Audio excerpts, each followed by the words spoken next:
చీకటిలో నుండి వెలుగులోనికి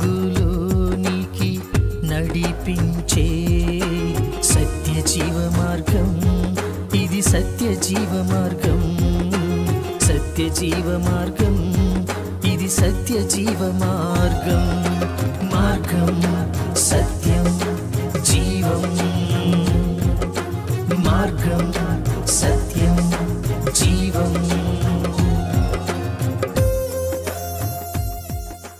ప్రైజ్ లార్డ్. ప్రభువును ప్రియరక్షకుడైన యేసుక్రీస్తు ప్రశస్తమైన నామములో మీ అందరికి నా హృదయపూర్వక వందనాలు. సత్యజీవ మార్గం అనే ఈ ఆధ్యాత్మిక కార్యక్రమానికి మీకు అందరికీ స్వాగతం. మరి ప్రాముఖ్యంగా ఈస్టర్ శుభాకాంక్షలు. మరి చాలామంది నేడు చాలా సంతోషంగా ఈస్టర్ని సెలబ్రేట్ చేయడానికి సిద్ధపడుతూ ఉన్నారు. ప్రియులారా, నేటి ప్రత్యేకతను బట్టి ఈస్టర్ గురించి కొన్ని మాటలు చెప్పుకోవడానికి ప్రయత్నం చేద్దాం. ఈస్టర్ యొక్క చరిత్ర మరియు ప్రత్యేకత. ఈస్టర్ యొక్క చరిత్ర మరియు ప్రత్యేకత.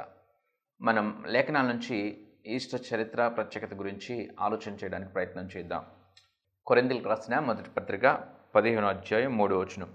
నాకీయబడిన ఉపదేశమును మొదట మీకు అప్పగించితిని, అదేమనగా లేఖనముల ప్రకారం క్రీస్తు మన పాపముల నిమిత్తం మృతి పొందెను, సమాధి చేయబడిను. లేఖనముల ప్రకారం 3వ దినమందు లేపబడిను. ఆయన కేఫాకును తరువాత 12 కనబడిను. అటు పిమ్మట 500కు ఎక్కువైన సహోదరులకు ఒక్క సమయమందే కనబడెను. వీరిలో అనేకులు ఇప్పటి వరకు నిలిచియున్నారు, కొందరు నిద్రించిరి. పౌలు ఈ మాటల్ని కొరింథీ సంఘానికి రాస్తున్నారు. కొరింథీ సంఘానికి రాస్తూ యేసు ప్రభు యొక్క మరణం గురించి, ఆయన పునరుద్ధానం గురించి చెబుతూ ఉన్నారు. ఆయన మరణం గురించి, ఆయన పునరుద్ధానం గురించి చెబుతూ ఉన్నారు. ఆయన మూడో రోజున లేచారు. మూడో రోజున లేచి ఎవరికి కనిపించారు? కెఫాకి కనిపించారు, 12 కనిపించారు, ఇంకా 500కు పైగా సహోదరులకు కనిపించారు. ఇంతమందికి యేసు ప్రభు పునరుద్ధానుడైనాక, మరణాన్ని జయించి తిరిగి లేచిన తర్వాత ఇంతమందికి ఆయన కనిపించినప్పుడు వారి యొక్క విశ్వాసం ఎలా ఉంటుంది? చాలా దృఢంగా తయారవుతుంది కదా. అంతకుముందు యేసు ప్రభువుని కొరడాలతో కొడతాం వారు చూశారు. మరి కొరడాలతో కొట్టినప్పుడు, అలాగే భయంకరంగా శూలంతో పొడిచినప్పుడు, హింసించినప్పుడు, సిలువేసినప్పుడు, చేతుల్లో మేకులు కొట్టినప్పుడు, కాళ్ళల్లో మేకులు కొట్టినప్పుడు, చాలా ఇబ్బందికి యాతనకు గురి చేసినప్పుడు వారు చూశారు.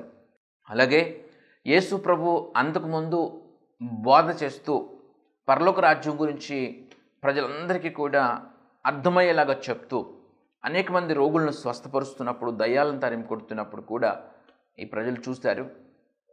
మరి ఆయన కొరడ దెబ్బలు తిట్టినప్పుడు చూశారు, తన ప్రాణాన్ని మరి పెట్టినప్పుడు కూడా చూశారు. ఇప్పుడు మూడో రోజున ఆయన పునరుద్ధానుడైన స్థితిని వారు చూస్తున్నారు. అంతకుముందు యేసు ప్రభు చెప్పిన మాటలన్నిటిని విన్నారు. ఇత్యాది విషయాలన్నిటిని వారు చూసిన తర్వాత అంతకు ముందేం జరిగిందో వారికి తెలుసు. అలాగే ఇప్పుడు పునరుద్ధానుడై వారి ముందు ఉండడం కూడా వారు చూస్తున్నారు. వారి విశ్వాసం ఖచ్చితంగా పెరుగుతుంది. చాలా దృఢమైన విశ్వాసాన్ని వారు పొందుకుంటూ ఉంటారు. అంతకుముందు భయం కలిగి ఉండొచ్చు. మరి పేతురికి యేసు ప్రభుని కొరడలతో కొడుతున్నప్పుడు చాలా భయపడ్డాడు. భయపడి చాలా మరి చాటున ఉన్నట్లుగా మనం చూస్తున్నాం. మరి ఇప్పుడు అదే పేతురు మరి చూసిన తర్వాత ఎంత శక్తివంతుడిగా తయారవుతాడు ఆలోచన చేయండి.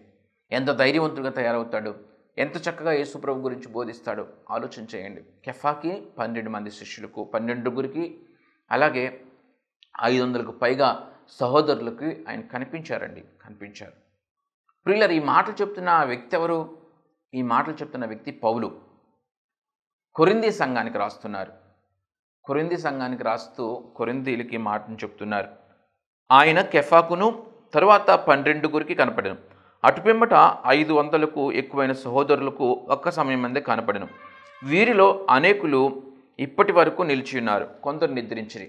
ఇంకా పైగా చాలా ప్రాముఖ్యమైన గుర్తించాల్సిన విషయం ఏంటంటే, అప్పటికి ఈ మాట పౌలు చెప్పేటప్పటికి వారిలో కొందరు ఇంకా ఉన్నారు, కొందరు నిద్రించారు. కానీ వారిలో యేసు ప్రభు పునరుద్ధానుడైనాక ఆయనని చూచిన వారిలో ఇంకా కొంతమంది ఉన్నారు అని కొరింథీ సంఘానికి రాస్తున్నారు. ఇది ఎప్పుడు రాశారు? మొదటి కొరింథీ పత్రిక క్రీస్తు శకం 55-57 సంవత్సరాల కాలంలో రాసిన గ్రంథం ఇది. మొదటి కొరింథీ పత్రిక క్రీస్తు శకం 55-57 సంవత్సరాలు, అంటే యేసు ప్రభు తన ప్రాణాన్ని అర్పించిన 50 ఇయర్స్, సుమారుగా 50 సంవత్సరాల వ్యవధిలోనే మనం ఈ విషయాలను చూస్తూ ఉన్నాం. మొదటి కొరింథీ రాసిన పత్రిక సమయం చెప్పాం. క్రీస్తు శకం 55 కానీ 57 కానీ సుమారు ఆ సమయానికి సంబంధించిన పత్రిక ఇది. అంటే అప్పటికి యేసు ప్రభుని సిలువేయడం చూస్తున్న చిన్నపిల్లల్లో ఇంకా కొంతమంది బ్రతికే ఉంటారు. మరి వారు గుర్తించే, గ్రహించగలిగిన స్థితిలో ఉన్నవారు, ఆయనను సిలువేస్తున్నప్పుడు చూచి బాధపడిన వారు, ఆయన తిరిగి పునరుద్ధానుడైన తర్వాత ఆయన్ని చూచిన వారిలో చాలామంది ఇంకా ఉన్నారు అని చెప్తున్న మాటని మనం గుర్తించాలి, గమనించాలి. అంటే ఈ మాటలు కల్పితమైనవి కావు. ఈ మాటలు కల్పితమైనవి. ఈ మాట ఒక వ్యక్తి కూర్చుని రాసింది కాదు. ఎప్పుడో ఏదో ఒక వ్యక్తి గురించి, అసలు కనులతో చూడని వ్యక్తి గురించి, ఆయన గురించి ఏమి తెలియని వ్యక్తి గురించి ఈనాడు కూర్చుని ఒక వ్యక్తి రాస్తే మనం దాన్ని నమ్మడానికి చాలా విడ్డూరంగా ఉండొచ్చు, చాలా ఇబ్బందిగా ఉండొచ్చు, అంత నమ్మకం చిక్కకపోవచ్చు. కానీ యేసు ప్రభుతో కలిసి తిని, యేసు ప్రభుని తాకి, యేసు ప్రభుతో కలిసి జీవించిన వ్యక్తులు రాసిన గ్రంథాలు ఈ బైబిల్లో ఉంటాయి. యోహాను సువార్త రాశారు. యోహాను ఎవరు? యేసు ప్రభు శిష్యులలో ఒక శిష్యుడు, అతి సామీప్యంగా జీవించిన వ్యక్తి, యేసు ప్రభు తల్లిగా ఉన్న మరియను చూచుకున్న వ్యక్తి ఈ యోహాను సువార్త మనం చూస్తూ ఉంటాం. మేమేది విన్నామో, మేమేది మా కనులతో చూచామో, ఏది నిదానించి విచారించామో వాటిని గూర్చి రాస్తున్నాం అని రాసిన మాటలు బైబిల్లో ఉంటాయి. ఎంత సత్యమైనవో గ్రహించండి. ఏదో అలవాటుగా చర్చికి వెళ్తున్నారేమో, అలవాటుగా ప్రార్థన చేస్తున్నారేమో, అలవాటుగానే క్రీస్తుని వెంబడిస్తున్నారేమో. ఇది సత్యమైనది, శక్తి కలిగిన మార్గం. కాబట్టి పౌలు చెప్తున్నాడు, వారిలో ఇంకా కొంతమంది ఇంకా ఉన్నారు అని చెప్తున్నాడు. అంతేకాదు, ఈ పౌలు ఎవరు అని కూడా మనం ఆలోచన చేస్తే, ఈ పౌలు క్రీస్తుని, సంఘాన్ని ద్వేషించి, దూషించి, హింసించినవాడు. క్రీస్తు సంఘాన్ని ద్వేషించి, దూషించి, హింసించిన వ్యక్తి కాదా ఇతను? తరువాత సత్యాన్ని తెలుసుకున్న తర్వాత ఎంతో గొప్ప పరిచర్య చేసి, ఎంతో గొప్ప సేవ చేసి, యేసు ప్రభు గురించి అనేక మందికి చెప్పి, అనేక మందిని రక్షించి, వారి జీవితాలలో వెలుగును నింపిన ఇదే పౌలు. ఎంత క్రూరంగా, ఎంత కర్కశత్వంగా ప్రవర్తించిన వ్యక్తిత్వం ఒకప్పుడు. మత ఛాందసత్వంతో నింపబడిపోయి, ఆ మత ఇదిని కాపాడుకోవాలనే ఒక మత ఛాందసత్వంతో, భయంకరమైన క్రూరత్వంతో, భయంకరమైన స్వార్థంతో నింపబడి చాలా భయానకంగా ప్రవర్తించిన ఈ వ్యక్తి సత్యాన్ని గ్రహించిన తర్వాత ఎంతో గొప్ప సేవ చేసి కొరింథీలకు లేఖ రాస్తూ, ఆ కొరింథీలకు రాసిన లేఖలో యేసు ప్రభు మరణం గురించి, పునరుద్ధానం గురించి ఆయన చెబుతూ ఉన్నారు. తరువాత ఆయన యాకోబుకును, అటు తరువాత అపోస్తులందరికీ కనబడెను. అందరికీ కడపట ఆ కాలమందు పుట్టినట్టున్న నాకునో కనబడెను. ఏలయనగా నేను అపోస్తులందరిలో తక్కువ వాడును. దేవుని సంఘమును హింసించినందున అపోస్తులుడు అనబడుటకు యోగ్యుడును కానెనను. దేవుని సంఘమును హింసించినందున అపోస్తులుడును అనబడుటకు యోగ్యుడును కానంటున్నాడు. ప్రియులరా, పౌలు ఈ మాటలు చెప్తూ ఉన్నారు. ఆయన్ని ఎంత క్రూరంగా సిలువకు అప్పగించారో చెప్తూ, ఆయన పునరుద్ధానుడయ్యాడు, ఆయన మృతులలో లేడు అనే విషయాన్ని మరి కొరింథీ సంఘానికి చెప్తున్నాడు. ఈ పౌలు యేసు ప్రభువుని సిలువ వేసిన తర్వాత దాదాపు అప్పటివాడే, ఆ కాలానికి సంబంధించిన వాడే, 50 సంవత్సరాల తర్వాత జరుగుతున్న సంఘటనని మనం చూస్తూ ఉన్నాం. అంతేకాదు, ఆయన శిష్యులు, అప్పటి కాలంలో ఆయనతో పాటు ఉన్నవారు రాసిన గ్రంథాల్లో కూడా మనం చూస్తూ ఉన్నాం. ఆయనలో దోషం ఉండి సిలువ వేయలా, మత ఛాందసత్వంతో నింపబడిపోయి, క్రూరత్వంతో, కర్కసత్వంతో, స్వార్థపూరితమైన మనసుతో నింపబడిపోయి,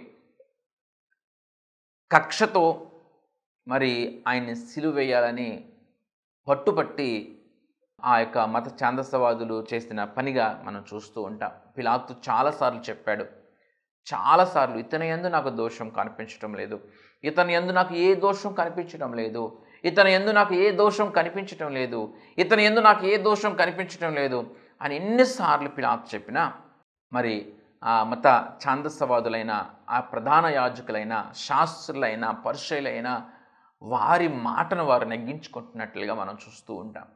యోహాను సువార్త 18వ అధ్యాయం 38వ వచనం చూడండి. యేసు, నీవన్నట్టు నేను రాజునే, సత్యమును గూర్చి సాక్ష్యం ఇచ్చుటకు నేను పుట్టితిని, ఇందు నిమిత్తమే ఈ లోకమునకు వచ్చి తిని, సత్య సంబంధి అయిన ప్రతివాడును నా మాట వినునెను. అందుకు పిలాతు, సత్యమనగా ఏమిటి అని ఆయనతో చెప్పెను. అతడు ఈ మాట చెప్పి బయటనున్న యూదుల యొద్దకు తిరిగి వెళ్ళి, అతని యందు ఏ దోషమును నాకు కనబడలేదు, అతని యందు ఏ దోషమును నాకు కనబడలేదు, అతని యందు ఏ దోషమును నాకు కనపడలేదు, అయినను పస్కా పండుగలో నేనొకరిని మీకు విడుదల చేయుటకు వాడుక కలదు, కనుక నేను యూదుల రాజును విడుదల చేయటం మీకు ఇష్టమా అని వారిని అడిగాను. అయితే వారు, వీనిని వద్దు, బరబ్బాను విడుదల చేయమని మరలా కేకలు వేసిరి. ఈ బరబ్బా బందిపోటు దొంగ. బరబ్బాని విడుదల చేయాలంటండి.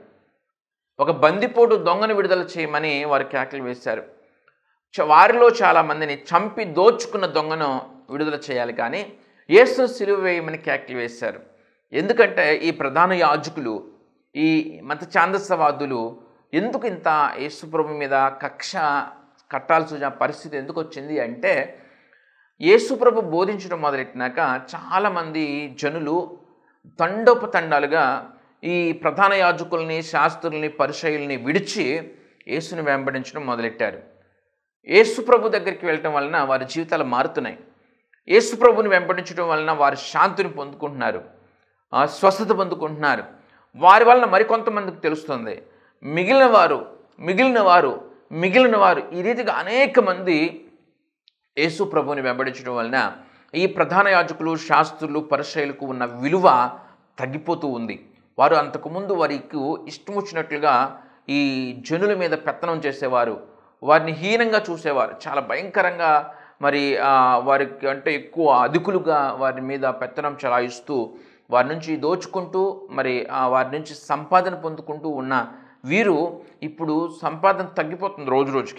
రోజు రోజుకి సంపాదన తగ్గిపోతూ ఉంటే ఇలాగే వదిలితే పూర్తిగా తుడిచిపెట్టుకుపోవాల్సిన పరిస్థితి వస్తుంది అని చెప్పి ఈ ప్రధాన యాజకులు, శాస్త్రులు, పరిసయ్యులు వారందరూ యోచన చేసి కలిసి వారు ఏదైనా యేసు ప్రభుని చంపేస్తే దీనికి సొల్యూషన్, యేసు ప్రభుని చంపితేనే సొల్యూషన్, యేసు ప్రభుని చంపకుండా ఇది పాసిబిలిటీ కాదు, మొత్తానికి కొంప ముంచేటట్టుగా ఉన్నారని చెప్పి యేసు ప్రభుని చంపడానికి వారు ప్లాన్ చేసుకున్నారు. ఎలాగైనా యేసు ప్రభు అడ్డు తప్పించుకోవాలనేది వారి ప్రణాళిక. అందుకనే పిలాతు, ఈయన యందు ఏ దోషం కనిపించలేదయ్యా అంటున్నా కూడా ఒక బందిపోటు దొంగనైనా సరే విడిచిపెట్టమన్నారు, కానీ యేసు ప్రభుని సిలువేయమని వారు కేకలు వేస్తున్నారు. 19వ అధ్యాయం 4వ వచనం.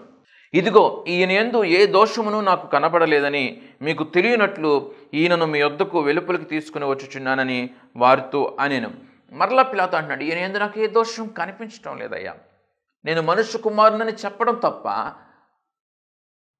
అని ఎంతగా జాగ్రత్తగా పిలాతు ఆ మత ఛాందసవాదులకి అర్థమవ్వాలని ఎంతగా ప్రయత్నం చేసి చెప్పినా కూడా వారు అర్థం చేసుకోకుండా వారు మూర్ఖంగా మొండిగా ప్రవర్తిస్తున్నారు. వారికి ఉన్న ఉద్దేశం ఒక్కటే, వారు సంఖ్య తగ్గిపోతుందని ఒక అభద్రతా భావంతో వారు విలవిల్లాడిపోతూ వారికి రావాల్సిన ఆదాయం గండిపడిందని, ఇక వారికి భవిష్యత్ అనేది లేకుండా పోతుందని వారు మత ఛాందసత్వంతోనూ కర్కసత్వంతోనూ నింపబడి మనుషులమని కూడా మర్చిపోయి దేవుడు అసలు ఏం కోరుకుంటాడు మనుషుల నుంచి అనేది కూడా ప్రక్కన పెట్టి అలాంటి ఆలోచన కూడా లేకోకుండా క్రూరంగా, కర్కశంగా వారు ప్రవర్తిస్తూ స్వార్థపూరితమైన మనసుతో అల్లర్లు రేపుతూ కర్కసత్వాన్ని ప్రజల్లో నింపుతూ యేసును సిలువేయాలని వారు కంకణం కట్టుకున్నట్లుగా మనం చూస్తున్నాం. పిలాతు, ఈయనలో ఏ దోషం కనిపించడం లేదయ్యా అన్న కూడా మరి ఏమాత్రం ఆగట్లా.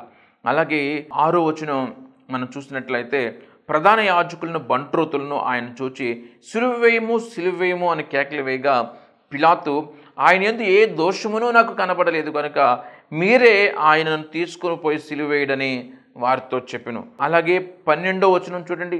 ఈ మాటను బట్టి పిలాతు ఆయనను విడుదల చేయుటకు యత్నం చేస్తును గాని యూదులు, నీవు అతన్ని విడుదల చేసేదివా? కైసరునకు స్నేహితుడు కావు, తాను రాజునని చెప్పుకొని ప్రతివాడును కైసరునకు విరోధముగా మాట్లాడుచున్నవాడే అని కేకలు వేసిరి. పిలాతును కూడా భయభ్రాంతులకు గురి చేయగలిగిన అధికారం ఈ ప్రధాన యాజకుల దగ్గర, శాస్త్రుల దగ్గర, పరిసయ్యుల దగ్గర ఉంది. వారు సంఖ్యాబలం కలిగిన వారుగా, అలాగే పిలాతు వారికి నచ్చినట్లుగా చేయకపోతే ఆ దేశాన్ని రెండుగా చేయగలిగిన సత్తా కలిగిన వారుగా, లేకపోతే కైసరుకు అతి సమీపమైన వ్యక్తులుగా వీరు ఉన్నారు. కాబట్టి పిలాతు వారి మాట అంటే భయపడాల్సిన పరిస్థితి ఉంది.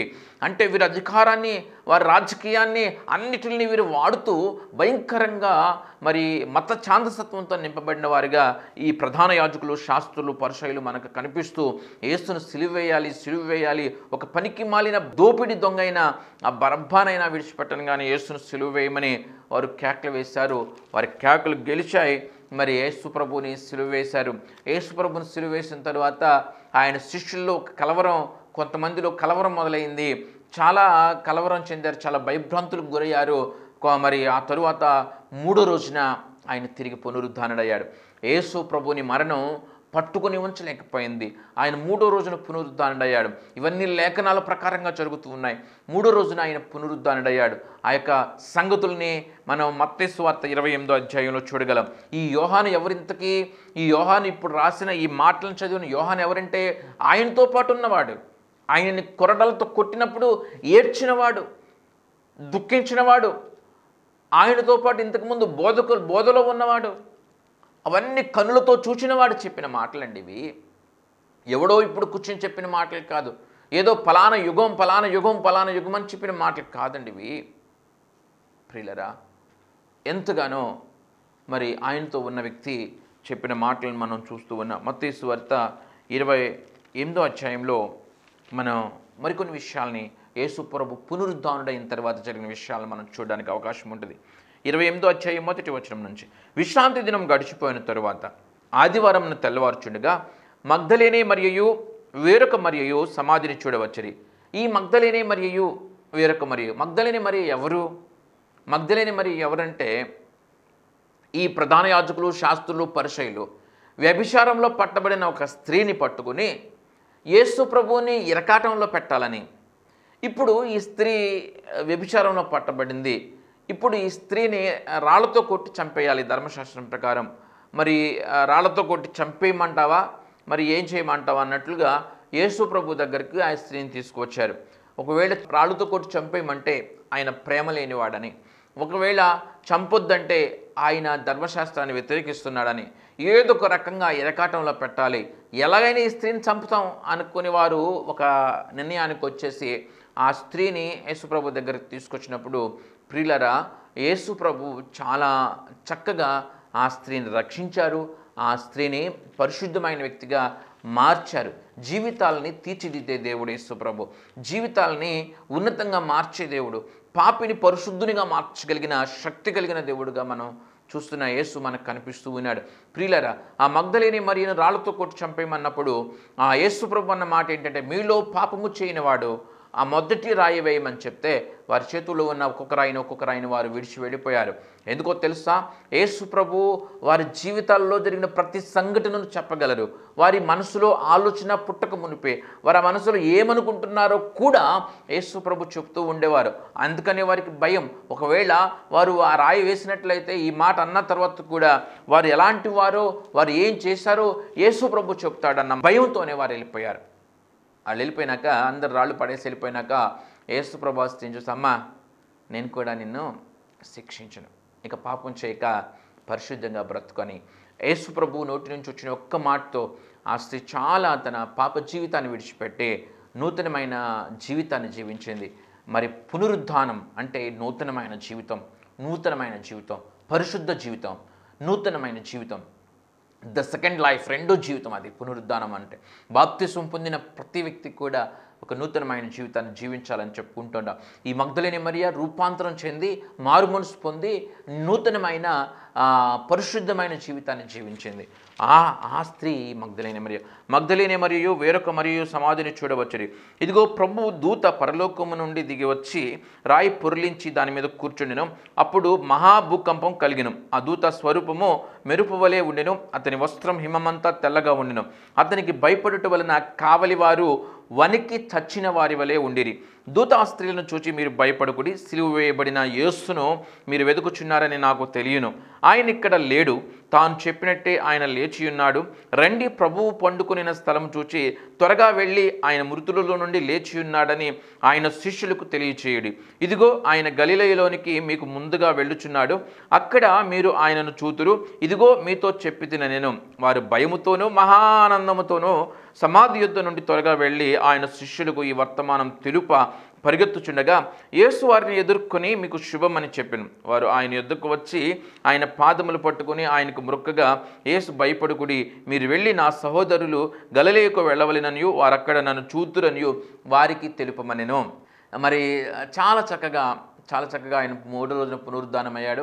మగ్దలేని మరియ వేరొక మరి అక్కడికి వెళ్ళినప్పుడు దూత చెప్పినట్లుగా ఆయన చూస్తారని చెప్పినట్లుగా శిష్యులకు చెప్పమన్నట్లుగా వారు వెళ్ళి చెప్దామంటుంటే వారికే యేసు ప్రభు ఎదురొచ్చి కనిపించారు, మాట్లాడి శిష్యులు ఏ ప్రాంతానికి రావాలో కూడా యేసు ప్రభునే వారికి బోధించారు. ఇదంతా ఇలా జరుగుతూ ఉంటే ఆ యొక్క రోమా సైనికులు మరి కావలివారు మరి చచ్చిన వారి వలె పడి ఉన్నారు కదా. మహాప్రకాశమానమైన దూత వెలుగుకి వారు మూర్ఛిల్లి పడిపోయిన వారు గలే, స్పృహ తప్పి పడిపోయిన వారి వలె పడిపోయారు. వారు మెలకు వచ్చి జరిగిన సంగతి వారికి తెలుసు. ఒక మహాప్రకాశమానమైన వెలుగు వచ్చిందని, వారు స్పృహ కోల్పోయారని ఇదంతా కూడా వారికి తెలుసుకొని వివరంగా ఉన్నది ఉన్నట్లుగా మరి పిలాతుకు లేకపోతే రాజుకు చెప్పాలి కదండి, మరి అధికారులకో చెప్పాలి. అలాంటిది మాని వీరు ఎక్కడికి పరిగెత్తారో తెలుసా? ప్రధాన యాజకుల దగ్గరికి, ఈ మత ఛాందసవాదుల దగ్గరికి పరిగెత్తారు. అంటే ఏమర్థమవుతుంది? వీరి ప్రభావం, ఈ ప్రధాన యాజకుల, ఈ శాస్త్రుల, ఈ పరిసయుల, ఈ మత ఛాందసవాదుల ప్రభావం ఎంత తీవ్రంగా ఉందో ఆలోచన చేయండి. ఆ యొక్క సైన్యం వీళ్ళ దగ్గరికి వెళ్ళి ప్రధాన యాజకులకు చెప్తుంది. 11వ వచనం, వారు వెళ్ళుచుండగా కావలి వారిలో కొందరు పట్టణంలోకి వచ్చి జరిగిన సంగతులన్నిటినీ ప్రధాన యాజకులతో చెప్పిరి. కాబట్టి వారు పెద్దలతో కూడి వచ్చి ఆలోచన చేసి ఆ సైనికులకు చాలా ద్రవ్యం ఇచ్చి అంటే వీరందరూ ఒక మీటింగ్ పెట్టుకుని ఆలోచన చేసేసుకుని ఈ సైనికులకి, రోమా సైనికులకి చాలా ద్రవ్యం ఇచ్చి అంటే బ్రైబు, బాగా భయంకరమైన లంచం ఇచ్చి, కాబట్టి వారు పెద్దలతో కూడి వచ్చి ఆలోచన చేసి ఆ సైనికులకి చాలా ద్రవ్యం ఇచ్చి, మేము నిద్రపోవచ్చుండగా అతని శిష్యులు రాత్రివేళ వచ్చి అతను ఎత్తుకుని పోయిరని మీరు చెప్పుడి. మేము నిద్రపోతూ ఉండగా రాత్రివేళ ఆయన శిష్యులు వచ్చి ఎత్తుకుని పోయారని చెప్పండి. ఇదిగోండి, ఈ డబ్బంతా తీసుకోండి, మీరు సెటిల్ అయిపోతారని చెప్పి అంత డబ్బు వాళ్ళకి ఇచ్చారు. ఇది అధిపతి చెవిని పడిన ఎడల మేము అతన్ని సమ్మతిపరిచి మీకేమీ తొందర కలగకుండా చేతుమని చెప్పి. ఒకవేళ మీ అధికారికి, సైన్యాధికారికి ఒకవేళ తెలిస్తే అతనికి కూడా లంచం ఇస్తాం, లేకపోతే అతన్ని సమ్మతిపరుస్తాం. మీకు నష్టం కలుక్కోకుండా, మీకు ఇబ్బంది కలుక్కోకుండా చూసుకునే పూచి మాది. ఇంకా మీకు ఏం ఆలోచించవద్దు, ఈ ద్రవ్యం తీసుకుని జరిగింది ఇలా ఇది అని, ఆయన శిష్యులు వచ్చారు ఎత్తుకుని పోయారు అని చెప్పండి అని చెప్పి లంచం ఇచ్చారండి. అప్పుడు వారు ఆ ద్రవ్యం తీసుకుని తమకు బోధించిన ప్రకారం చేసిరి. ఈ మాట యూదులలో వ్యాపించి నేటి వరకు ప్రసిద్ధమైంది. ఆ జనులందరికీ ఆ ప్రధాన యాజకులు, శాస్త్రులు, ఆ బోధకులు, ఆ మత బోధకులు, ఆ మత ఛాందసవాదులు చెప్పేదే జనులు నమ్ముతున్నారండి. వారు ఎందుకంటే అప్పటి వరకు వారి కనుసన్నల్లో, వారి బోధుల్లో ఉన్నవారు కాబట్టి వారు నిజమే చెప్తారని వారు అనుకుంటారు. కాబట్టి ఆ మత ఛాందసవాదులు ఎక్కించే ప్రతి ఆలోచన కరెక్టేనని వారు అనుకుంటూ ఉన్నారు. ఆ జనుల్లో దాన్ని వారు ప్రసిద్ధి చేశారు. వారు అనుకున్న దాన్ని వారు నెరవేర్చుకోవడానికి వారు ప్రయత్నం చేశారు. అయితే యేసు పునరుద్ధానుడయ్యాడని శిష్యులు చూశారు. శిష్యులు చూసిన తర్వాత వారిలో విశ్వాసం బాగా బలపడుతుంది కదండి, వారికి ధైర్యం వచ్చింది కదండి, చాలా ధైర్యం వచ్చింది. అనేక ప్రాంతాలకు వెళ్ళి యేసు ప్రభు గురించి వారు ప్రకటించారు. తర్వాత వచ్చిన 16వ వచనం, 11 మంది శిష్యులు యేసు తమకు నిర్ణయించిన గలిలయ కొండకు వెళ్ళిరి. వారు ఆయనను చూచి ఆయనకు మొక్కిరి గాని కొందరు సందేహించిరి. అయితే యేసు వారి యొద్దకు వచ్చి, పరలోకమందును భూమి మీదను నాకు సర్వాధికారం ఇయ్యబడి ఉన్నది, కాబట్టి మీరు వెళ్ళి సమస్త జనులను శిష్యులనుగా చేయడి. తండ్రి యొక్కయు, కుమారుని యొక్కయు, పరిశుద్ధాత్మ యొక్కయు నామములోనికి వారికి బాప్తిస్మమిచ్చుచు నేను మీకు ఏ సంగతులను ఆజ్ఞాపించుతునో వాటినన్నిటినీ గైకొనవలెనని వారికి బోధించుడి. ఇదిగో నేను యుగ సమాప్తి వరకు సదాకాలం మీతో కూడా ఉన్నానని వారితో చెప్పాను. ఈ రీతిగా యేసు ప్రభు మాటలను వారు విన్నాక వారు శక్తివంతులై సర్వలోకానికి వెళ్ళి సువార్తను ప్రకటించడం జరుగుతూ ఉంటుంది. ఆ రీతిగా యేసు ప్రభు గురించి మనం తెలుసుకున్నాం. మనం ఒక చక్కటి మార్గంలో యేసుని వెంబడిస్తున్నాం, దైవ మార్గం తెలుసుకున్నాం, పరిశుద్ధమైన జీవితం మనం జీవించాల్సిన వారంగా ఉన్నాం. పునరుద్ధానము అంటే పాతది గతించిపోయింది, పాతది మరణించిపోయింది. మనం ఒక నూతనమైన నవీన స్వభావాన్ని ధరించి సమాజానికి క్షేమకరమైన వారంగా, సమాజానికి ఉపయోగపడే వారంగా, దైవ కుమారులంగా మనం ఈ సమాజంలో జీవించాలి తప్ప కర్కశత్వంతోనో, క్రూరత్వంతోనో, మూర్ఖత్వంతోనో, పాపంతోనో, అపరిశుద్ధితోనో నింపకూడదు. కాబట్టి మనం నేటి నుంచి పరిశుద్ధమైన జీవితం జీవించడానికి ఆశ కలిగి ముందుకు కొనసాగుదాం. మరి దేవుడు మనందరినీ దీవించి ఆశీర్వదించును గాక. మరొకసారి మీ అందరికీ కూడా ఈస్టర్ శుభాకాంక్షలు. ప్రార్థన చేసుకుందాం. మహాగణుడు పరిశుద్ధమైన మా ప్రభువా, మీకు స్తుతులు స్తోత్రములు చెల్లిస్తూ ఉన్నాం. మీరు మాట్లాడిన ప్రతి మాటను బట్టి వందనాలు అయ్యా. బిడ్డలు ఈ మాటలు విని విడిచిపెట్టేవారిగా కాక అయ్యా వాటిని హృదయంలో భద్రపరుచుకుని జాగ్రత్తగా నాయన జీవించేవారిగా ఉండడానికి సహాయం దయచేయండి. మా విశ్వాసాన్ని అంతం వరకు కాపాడుకోవడానికి మాకు సహాయం దయచేయండి. మాలో కలవరం కానీ భయం కానీ కలగక, ఇదిగో నాయన ఎక్కడ కుడికి కానీ ఎడమకు కానీ తిరగక, ఇదిగో నా ప్రభువా మీలో నిలకడగా ఉంటూ అయ్యా పరిశుద్ధతను కాపాడుకోవడానికి, ప్రేమను కాపాడుకోవడానికి, ఓర్పు సహనాలు కలిగి ఉండడానికి సహాయం దయచేయండి. ప్రతి బిడ్డను దీవించి మీ కృపతో నింపమని, మీ సహాయాన్ని అనుగ్రహించమని ప్రభు అయిన యేసు నామములో ప్రార్థించి వేడుకొంచున్నాము నా తండ్రి. ఆమేన్. దేవుడు మనందరినీ దీవించి ఆశీర్వదించును గాక. ఆమేన్. ప్రియులారా, ఈ వర్తమానాలన్నీ జోసెఫ్ సుశీల్ అనే యూట్యూబ్ ఛానల్లో అప్లోడ్ చేయబడుతున్నాయి. కాబట్టి ఖచ్చితంగా యూట్యూబ్ ఛానల్ని సందర్శించండి. యూట్యూబ్ ఛానల్లో జోసెఫ్ సుశీల్ అని మీరు టైప్ చేస్తే ఆ ఛానల్ వస్తుంది. మరి ఇతర వర్తమానాలను కూడా ఖచ్చితంగా వినండి. అలాగే ఈ వర్తమానాలు ప్రవచన్ టెలివిజన్లో ప్రతి ఆదివారం ఉదయం 7:30కి, సాయంత్రం 7:30కి ప్రసారం అవుతూ ఉన్నాయి. ఖచ్చితంగా వాటిని కూడా వీక్షించమని మీకు మనవి చేస్తూ ఉన్నాను. దేవుడి ప్రకటన దీవించును గాక. ఆమేన్. ప్రియమైన సహోదరి సహోదరులారా, మీకు నా హృదయపూర్వక వందనాలు తెలియచేస్తున్నాను. మీ ఆత్మీయ జీవితం ఎలా ఉంది? ఈ జీవన పయనంలో ఎదురయ్యే శోధనలలో విజయం పొందుకుంటున్నారా? మంచిది. మనం శోధనలను సహించి విజయం పొందటం ద్వారా మన పరలోకపు తండ్రి ఎంతో సంతోషిస్తారు. ప్రార్థనకు, వాక్య ధ్యానానికి, పాటలతో ప్రభువును స్తుతించడానికి నీవు ఖచ్చితంగా ప్రతిరోజు సమయం కేటాయించాలి. అప్పుడే నీవు లోకంలో ఉంటూనే నిష్కలంకంగా జీవించగలవు. చెట్టు మంచిదైతే విత్తు మంచిదవుతుంది. యథా రాజా తదా ప్రజ. మంచి కాపరిని కలిగిన మందలు ధన్యమైనవి. చిన్న కుటుంబం చింతలు లేని కుటుంబం. పెద్ద సంఘం కావాలి అని కాదు, మంచి సంఘం కావాలి అనుకోవాలి. అట్టహాసాలకి, ఆడంబరాలకి, ఆటపాటలకి ఆకర్షితులు కాక ప్రభువుకు సంపూర్ణ విధేయత చూపిస్తూ మంచి నడవడిక, మంచి సాక్షి జీవితం, మంద పట్ల బాధ్యత కలిగిన కాపరిని ఎంచుకోవాలి. ఆ సంఘంతోనూ, ఆ సేవకునితోనూ, తద్వారా ప్రభువుతో అంటుకట్టబడి ఉండాలి. మీ కష్టార్జితం, మీ దశమ భాగాలు మీరు సంతోషంగా దేవునికి కానుక ఇవ్వాలనుకున్నప్పుడు వాటిలో శ్రేష్టమైనవి, అత్యధికమైనవి మీ సంఘ కాపరికి మాత్రమే ఇవ్వాలి. మంద కాచేవాడు మంద పాలుకి అర్హుడు. ఎక్కడో ఉండే టీవీ వర్తమానికుడు ఎంతవరకు నీ మంచి చెడ్డ పట్టించుకోగలడు? ఎంతవరకు నీ యోగక్షేమాలు పట్టించుకోగలడు? నీ కన్నీరు చూడగలిగేది, నిన్ను పట్టించుకోగలిగేది, నీవు ఆశీర్వదింపబడితే సంతోషించేది నీ సంఘ కాపరి మాత్రమే. నీ సంఘ కాపరిని సంతోషపరచు, ఘనపరచు. ఆయన కంటనీరు రాకుండా చూసుకోవాలనే కోరిక నీవు కలిగి ఉంటే ప్రభువు సమస్తం చూస్తూ ఉన్నాడు. ప్రభు సేవలో మీ జోసెఫ్ సుశీల్.